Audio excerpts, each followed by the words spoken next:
मैंने पिछली बार भी कहा था माइन एंड मिनरल एक्ट पे, क्योंकि वो कोर्ट में चल रहा है, तो उस पर जितनी जल्दी हो सके आप कमेटी बनाएं। दिस इज आवर डिसीजन, ये हमारा प्रोगेटिव है लॉज बनाना। ये कोर्ट का काम नहीं है कि कोर्ट इंटरप्रिटेशन, वो भी कॉन्स्टिट्यूशन की इंटरप्रिटेशन उनकी जिम्मेदारी है। हमारे बनाए हुए लॉ को जाके चैलेंज कर लेना, अगर हाँ वो कॉन्ट्रोडिक्ट कर रहा है कहीं कॉन्स्टिट्यूशन के साथ, तो मैं दावत देता हूँ अपोजिशन के दोस्तों को एक बार फिर एनएफसी पे जो डायलॉग हो उसमें भी तमाम अपोजिशन जमातों का इनपुट आया हमारे पास, जो आगे हम अपना केस लड़ सकें, कितने हद तक लड़ सकें, क्या लड़ सकें, क्या ले सकें। घर से तो एक स्ट्रेंथ लेके जाएं कि पूरा बलूचिस्तान इस पर मुत्तफिक है। ये जो सोशल मीडिया का जिन जो बेकाबू होता जा रहा है, जिसका जिधर जी चाहता है, जिसकी पगड़ी अपनी मर्जी से उछालते हैं, एक तो मैं शदीद अल्फाज में इसकी मजम्मत करता हूँ कि जो इस तरह के चैनल्स हैं जो पार्लियामेंट को वीक करना चाहते हैं, और जब आप पार्लियामेंटेरियंस के खिलाफ बगैर किसी सबूत के हर वक्त इस तरह के प्लेटफॉर्म यूज करते रहते हैं, उससे क्या होगा कि इस पार्लियामेंट की साख कमजोर होगी।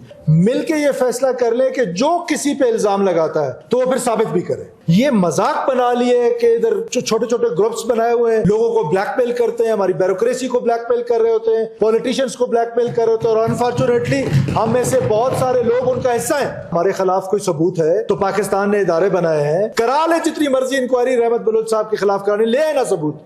बगैर सबूत की बात करें, जब पीका एक्ट की बात होती है तो हमारे दोस्त मुखालफत करते हैं उसकी। तो आप कोई एक्ट, कोई कानून इस तरह का लेकर आए तो एटलीस्ट उसकी कोई पनिशमेंट होनी चाहिए।